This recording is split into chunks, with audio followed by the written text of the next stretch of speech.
Beardy and the Beast, The Second Wall. Ba-da-ba, ba-da-ba. This is a placeholder intro song. Welcome to The Second Wall, a binge-free zone where we look at a series and discuss it in small chunks, similar to water cooler conversations of old. We can be found on most podcast platforms and social media platforms, full list of which can be found at beardyandthebeast.com. Today we'll be continuing our discussion on Carole and Tuesday. There will be light spoilers around episodes 13 through 15. It's me, and Drew. Army of Two! So, Drew, did you get your conflict? There was conflict? Yeah, I thought there was conflict. But Or at least sets up for conflicts throughout this one. well, there definitely could be conflicts. More importantly, there was Skip. There was Skip. I was excited when I saw Skip. I knew you would be. I went, yeah, it's Skip. I think I actually wrote down that would be your reaction. Yeah. It's got lead up. I mean, it's definitely the start of a new season. Yeah. Like you can definitely see it's got that seasonal build, so it was definitely small, like a small build. Very, very similar to the first season. Yeah. There's a lot of routes that it could go. There's definitely going to be something with that news reporter. But I guess overall I wasn't impressed with the feelings regarding Tuesday's family and the news reporter. Like I felt the politicking in the series so far just jarring. It was antithetical to the atmosphere that had been developed over the first season. So Yeah. I wouldn't say it pulled me out. It just was unexpected in a negative way. That's fair. I think obviously I know the politics isn't something that we generally want to focus on this show. Mm. So some of that jarring. I mean, we know this is based off like it's in the same universe as a couple other series, Mm-hmm. right? So it's Space Dandy and Cowboy Bebop. I don't know if there was anything like this in those Mm. that might connect. So there's that possibility. I do know that from other anime, like think of Gundam and such, Mm. where there's always the Mars. There is that Mars versus Earth thing where Mm-hmm. so it it felt a little odd to me as well every time I've watched it because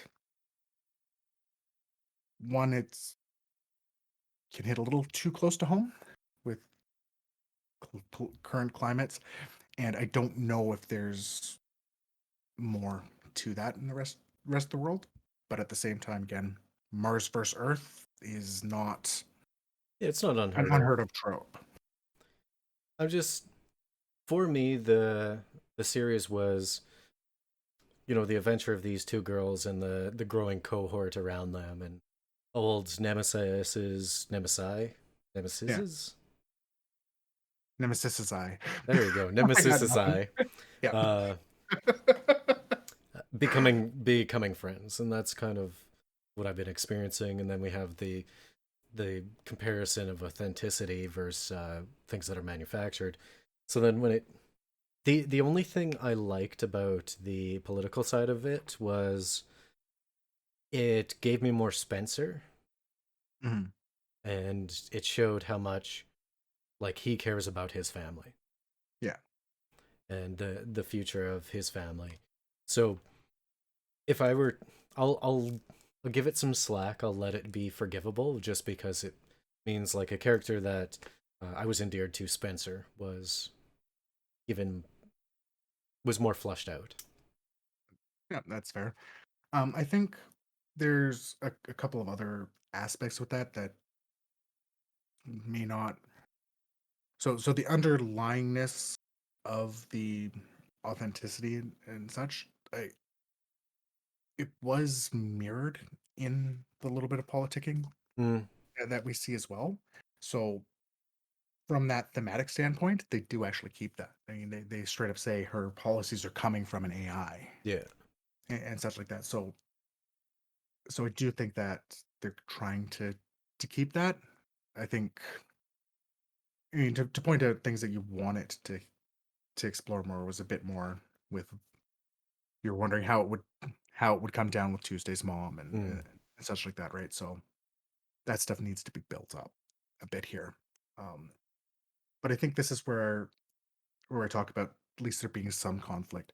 So again, much more clearly brought out Angela being a rival to Carole and Tuesday, and like the first episode, it's even though they're not conflicting directly, you do see the images of Dahlia and Gus clearly having that rivalry. Um, Even the way that their contracts are handled and how they're going with their music overall, right? That the clear different ways between them. It even though it's not like a head-on conflict, Mm. I think the conflict of ideas is showing there. And again, I think we start getting some of that conflict as well again, as you said, with Spencer and the mom, and right, and obviously Spencer's a bit antagonistic towards Kyle, the reporter, As he should especially when be. he found out his, yeah, especially when he found out that he went near his sister. So I guess you're right. So it's not the same type of conflict, but it's definitely more than there was in season one. Yeah. But even then, it's kind of periphery, if that's the correct word to use. Like, it doesn't involve Carol Tuesday. Yeah, yeah, Uh, which is exactly what you figured would happen. so, sounds like something I would say. I mean, I am pretty super smart, so me Yeah, predicting the future is not unheard of. yeah. One thing I did notice, though, like if we wanted to talk about 13, I kind of mentioned this before, having a feeling or like a primary focus of a specific character Mhm. during each of the episodes. Obviously, they'll enhance and move along various storylines among it, but I felt like 13 was kind of Angela's episode. Mhm. Um, for one, it was her song that was showcased, Yep. and "Breathe Again," wonderful track. Uh, to me, that kind of spoke about how she was continuing to find her independence from her previous situation, growing to become more of herself. Yeah. And I see that rivalry that she's creating with Carol and Tuesday. It's it's not a direct rivalry. It is either she wants something or needs something there to push herself along, Yeah. to motivate herself, or alternatively, she wants to see what they're capable of, um, And- rather than her comparing herself to them, Right. which would be more of your standard rivalry, Yeah.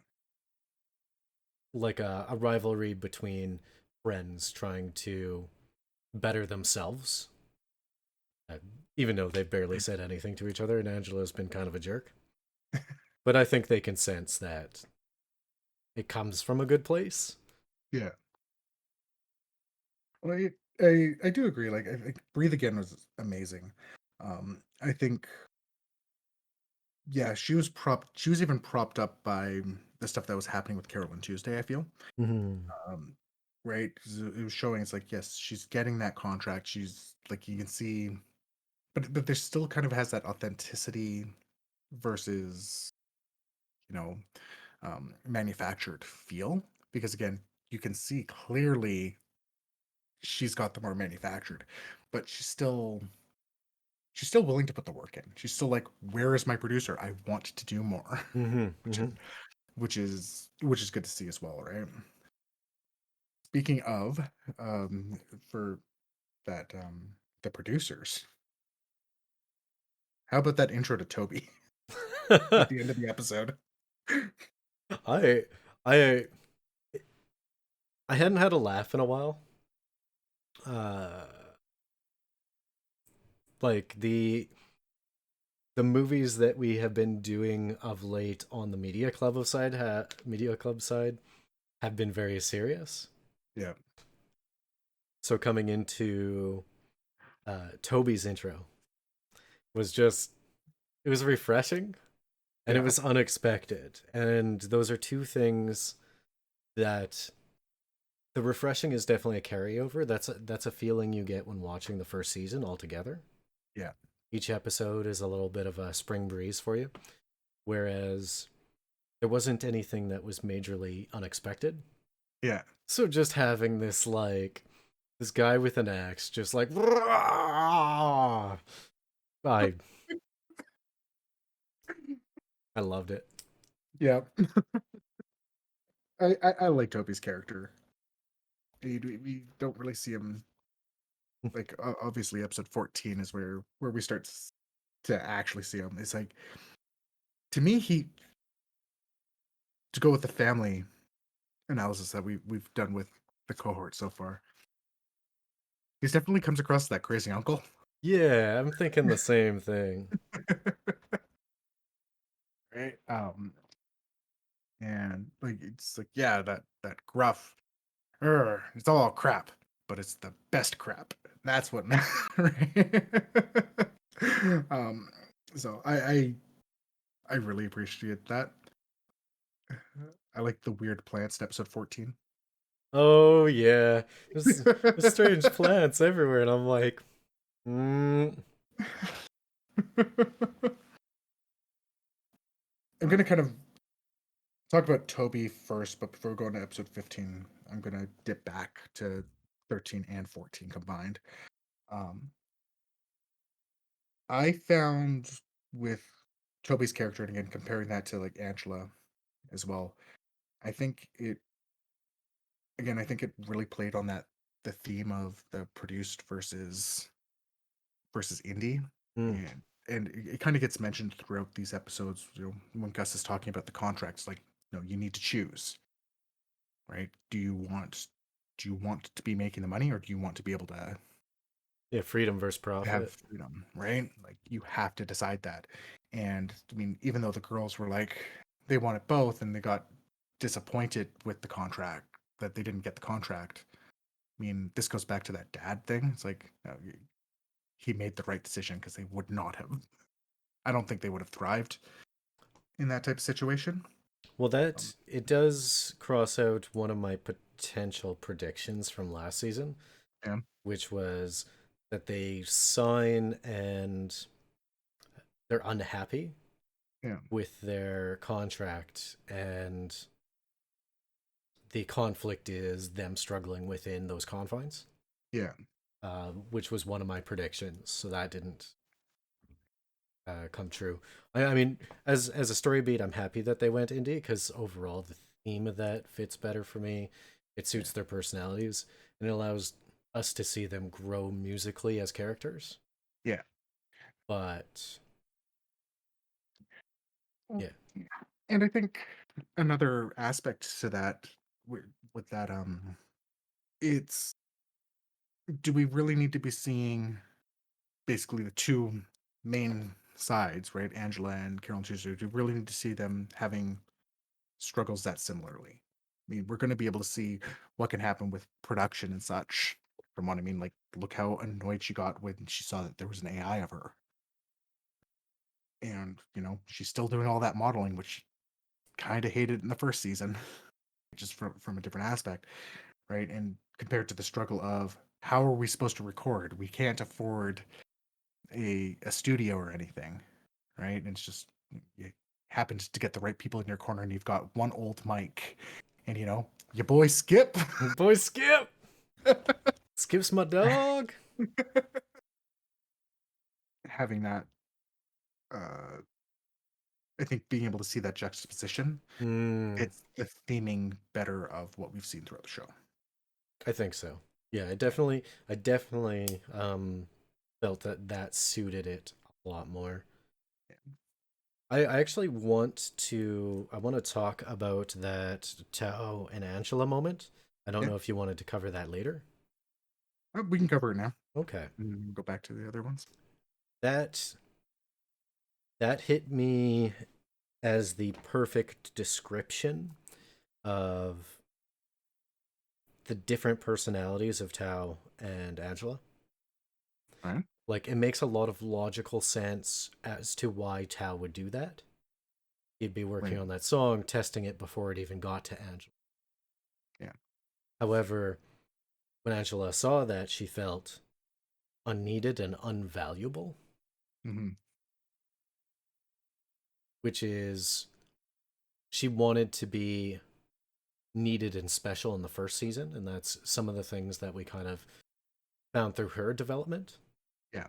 So when she felt internally that she could be easily replaced in that manner, Yeah. that it affected her negatively.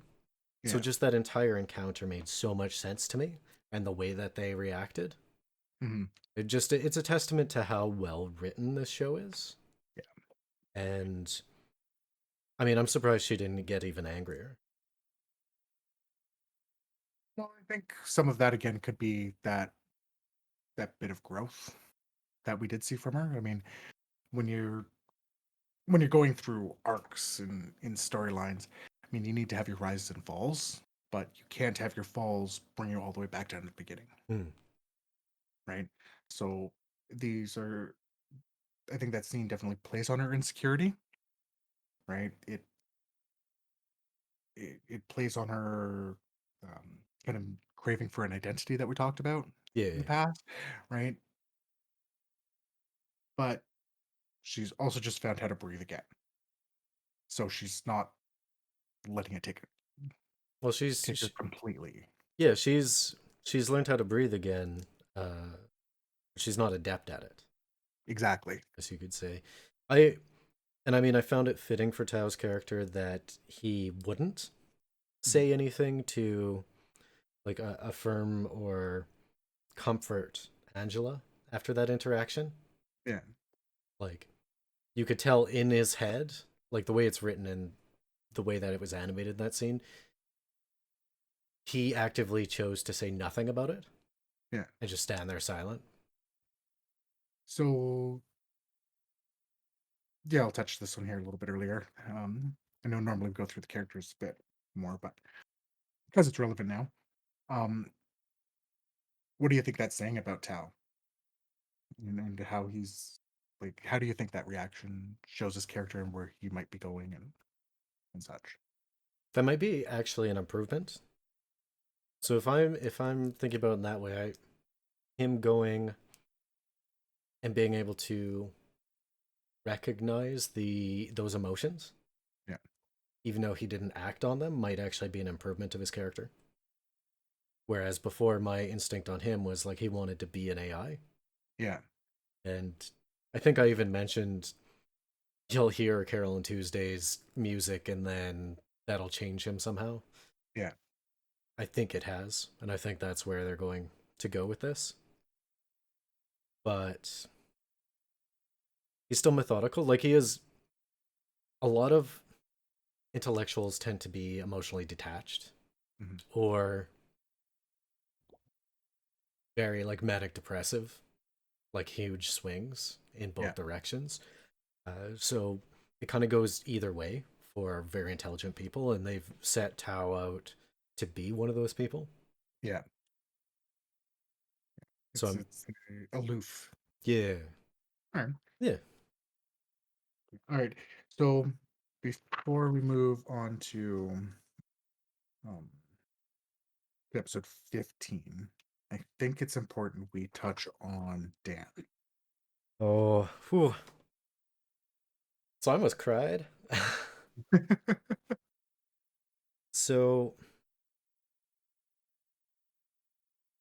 the father's confession, like this hit home for me. Yeah. Like, I'm the kind of guy that if I want to feel soft and gooey, I go on YouTube and I watch videos of like stepdaughters, bringing adoption papers to their stepfathers.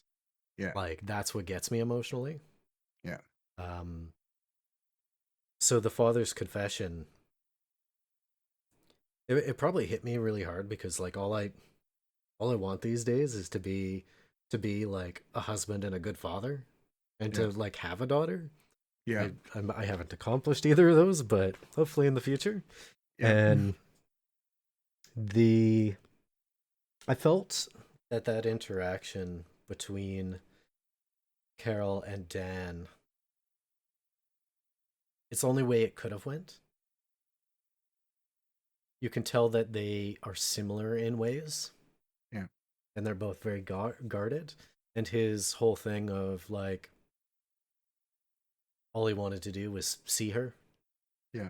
and I mean, I know it's not like a forgiveness thing, but her making him promise to come back Yeah. was really important to me. It's probably the most earnest and honest, I guess, monologue that has happened in this series. There was nothing guarded about it. There was nothing held back. It was like a straight unveiling of Dan's heart regarding the situation, Yeah. even though it was disconnected in a third person. Anyways, teary eyed. And that's why I laughed so hard when she saluted him for some reason, which either I missed something earlier or, yeah, I don't know. So I completely agree with you. It is, I think it was done very well. Couldn't have been done any other way. Um, just to not rehash the same things you covered, I'm gonna talk about a few of the other things around it. Mm-hmm. Um, so we have that. I mean, we've had Laundry Guy there before. Like Yeah. this isn't Laundry Guy, but kind of in that same spot.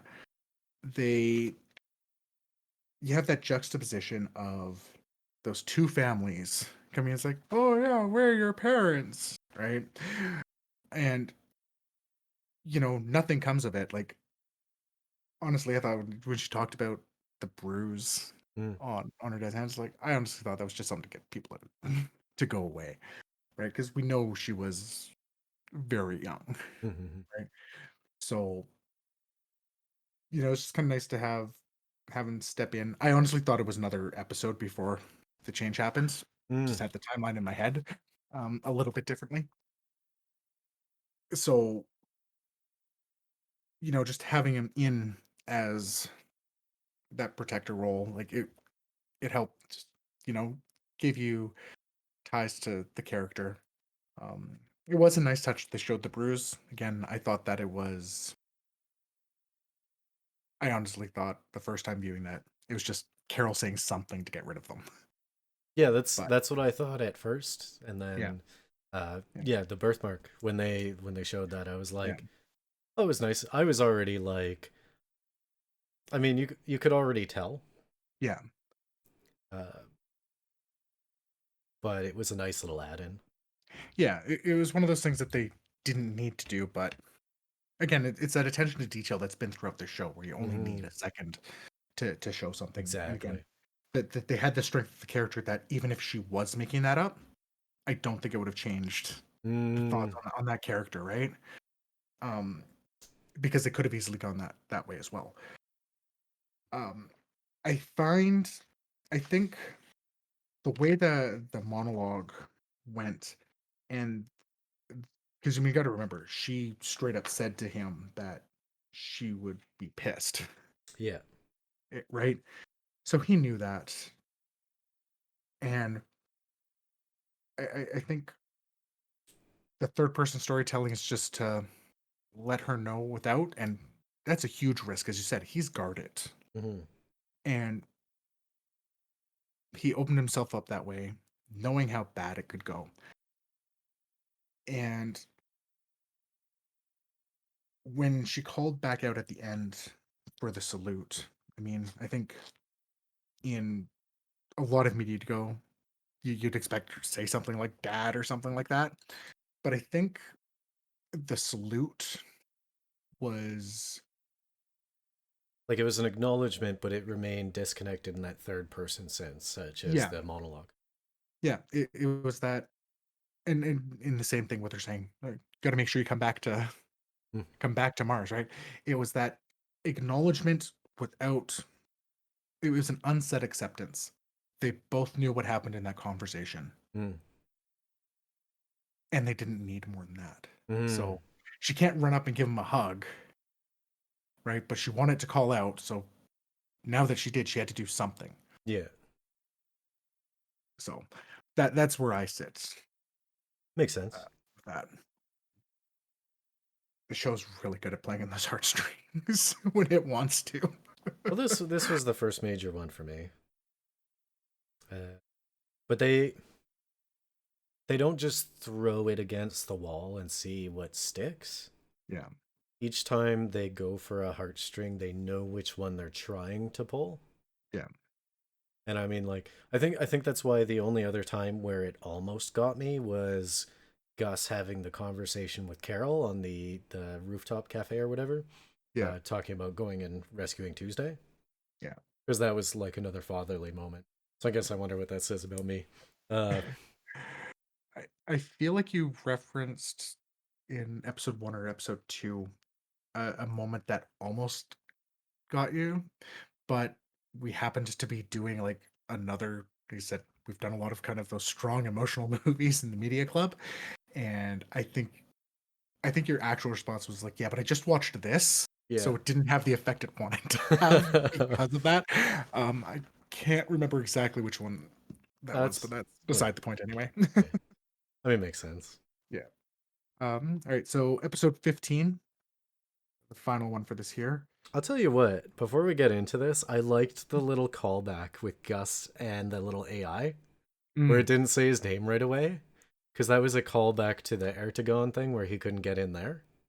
So this is episode 15. So it's actually where we're going. Yeah, Yeah. I thought you were going back to one of the other episodes for some reason. yeah. Episode 15 called back to like Oh yeah. episode 2 or 3. Yeah. Yes. I noted that too. I just that fear in his face. That he couldn't get in. I laughed. I really enjoyed that because I mean I like most of these characters for all different reasons, but Yeah. that silliness of him possibly not being able to get back in Yeah. would have been great. Yeah. Couple of the key points before we get really strong into it. I really appreciated the girls' drive to keep getting better.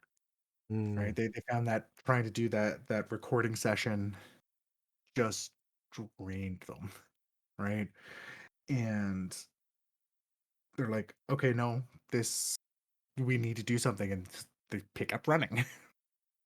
It's just those little details. It's like that's why they're going to make it. They're putting in the effort as soon as they recognize they needed it Yep. and put everything else aside because that was what they're focused on. So I really appreciated that. And then and yeah, we go into the bulk of this with Desmond. I think Desmond didn't really hit me in the way that I think they were supposed to. Okay. I felt like I was supposed to get attached to Desmond and then feel some form of loss when they passed, but I didn't. Like I recognize the importance of each of those moments and like the sage things that they were discussing with him, Mm. like being true to oneself and their emotions, and that people will be able to pick up on that empathically. Yeah. That was the big lesson that Desmond taught. But as a character, that's all they were to me was that lesson.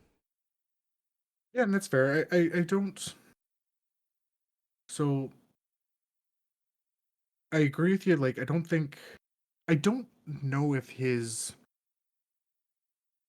he directly was supposed to have that emotional resonance. And I'm gonna Mm. say this for a couple of reasons. I think you actually saw more what it was supposed to be. Mm. Because I felt the same way.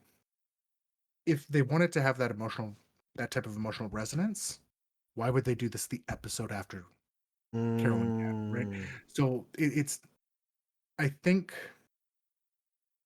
this was more, you have this person again who's a legend. So again, similar ways that we saw Crystal, we saw Skip, right, where they come in and kind of impart those knowledges, that their bits of wisdom, right? It's a character that is the great, one of the greats of the industry, and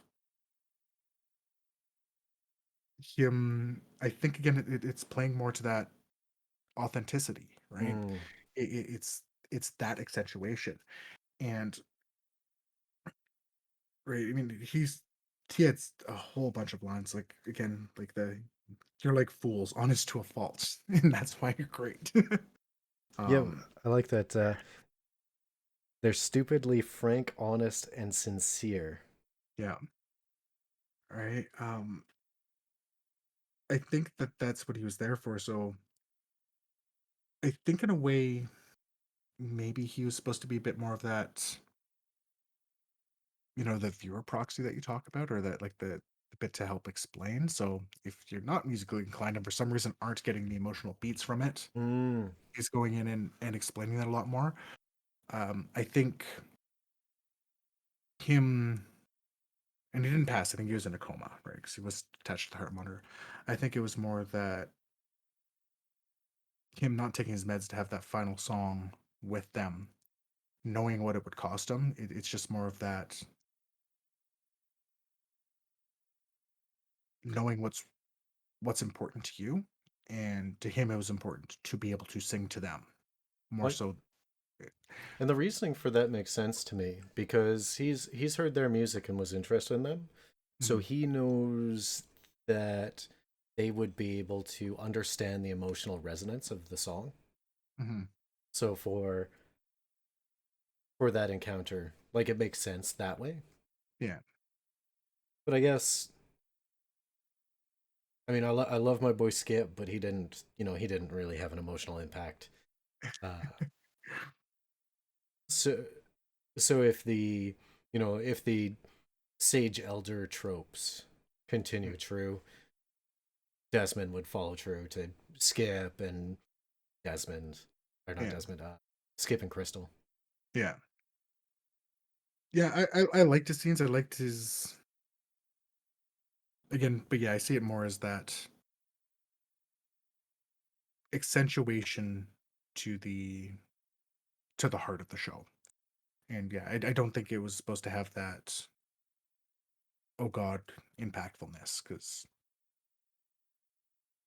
if it did, if that's what they were going for, it would have been cheap, considering all of the other impacts that we've had have been over the course of 2 episodes.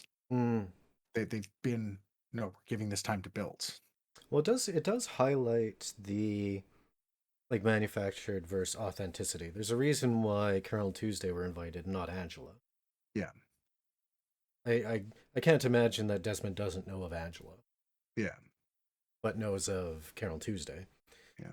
So it might just be the show being a little bit more on the nose for people who haven't caught it yet.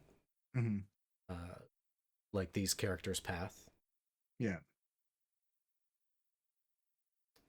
the authenticity that they represent. yeah.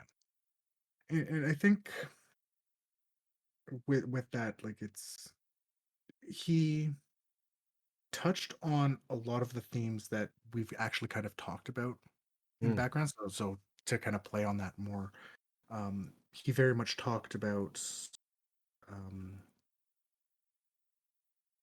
because the way the radiation is affecting him, or where it's basically changed him to intersex, and he talks about how he's starting to feel having both halves of him. Mm.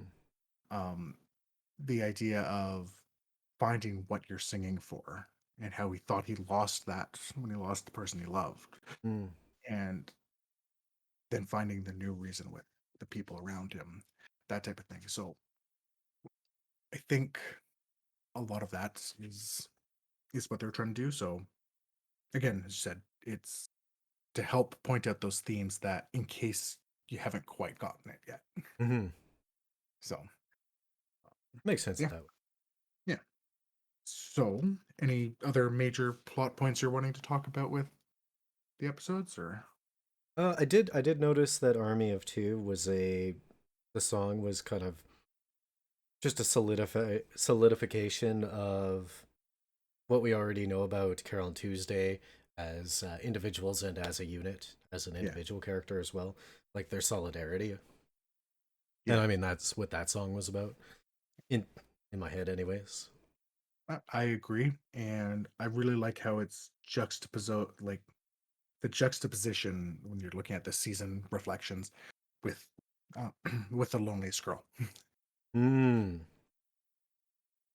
Right? It's that exact opposite, and um, Well, I love Loneliest Girl was them seeking something or someone, yeah, and Army of Two is they've found that and they're together now. yeah. Hmm. That's what I've always felt with it.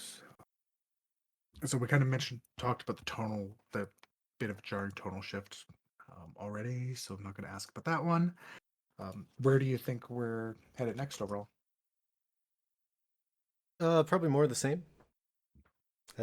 Maybe a little bit of internal or interpersonal conflict between Tao and Angela.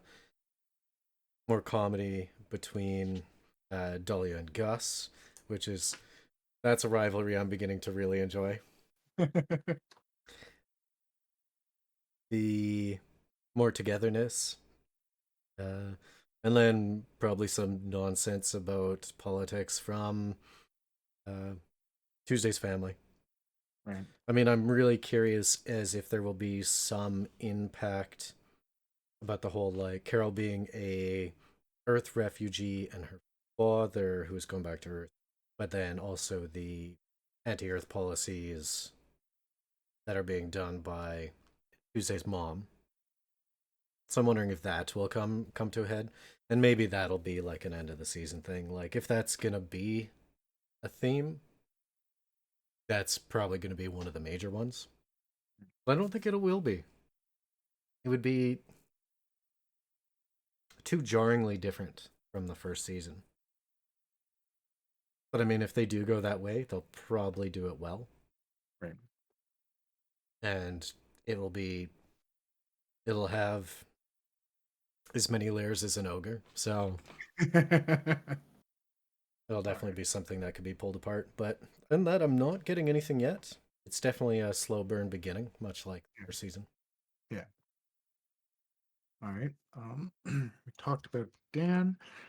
So just because we've got a little bit of a new cast of characters, I'm Kyle, the journalist. Don't like him. Want to punch him in the nose. Any reason why? Uh, seems slimy to me. All right. Just in the same way that any like political reporter or reporter with an agenda comes Mhm. off to me. I just inherently don't trust them. Uh, All right. I think they all have ulterior motives, and the fact that he like was harassing my girl Tuesday, freaking she's 17 years old, and she's got this job at a cart trying just serve people delicious tasting snacks, and some rando greaseball comes up and starts harassing her about her family. I'm not down for that. I wish Did Dan he came. though? I wish Dan was around. He would have stopped that. Did he harass her though? I don't know. All right. All right. Fair enough. Um, um, something that was mentioned very briefly around Angela. They did mention a Black Knight. Yeah, I'm hoping it's not that. I forget his name. The dude with the orange juice and the champagne glass or whatever. Yeah, the IT guy. I hope it's Yeah. Sybil.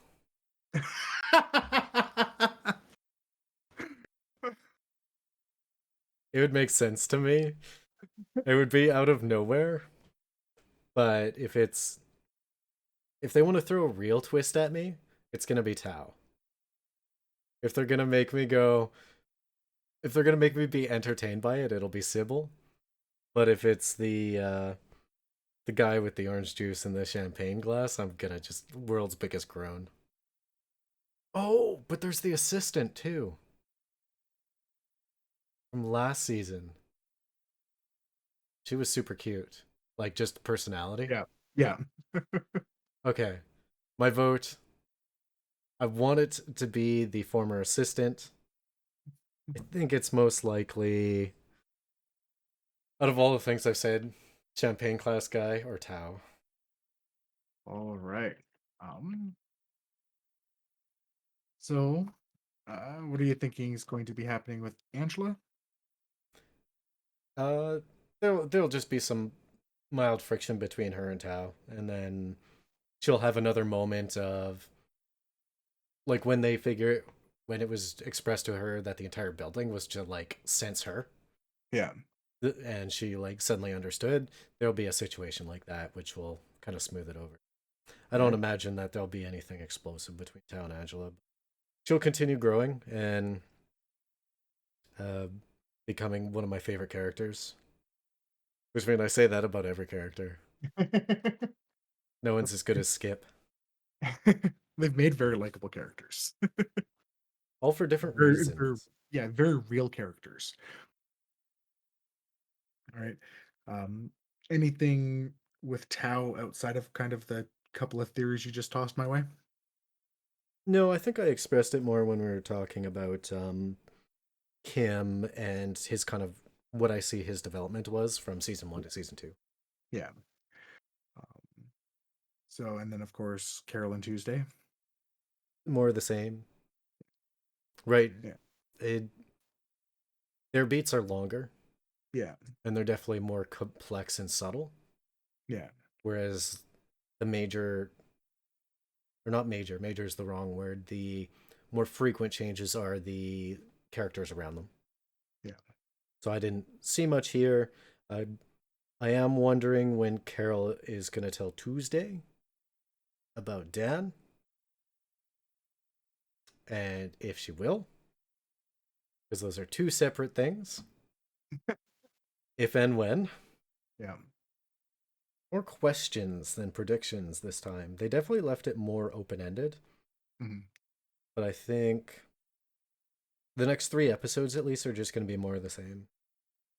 Given that I've learned a whole lot from watching the first season and The Tale of Princess Kaguya about Japanese storytelling with your Yeah. assistance, of course, your sage like, skip like wisdom.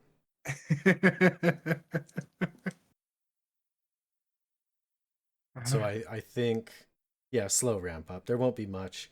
We'll probably have one silly episode that's guided around Angela, and then a episode that's related to just Tuesday, something more guided towards her, and then one for both Carol and Tuesday.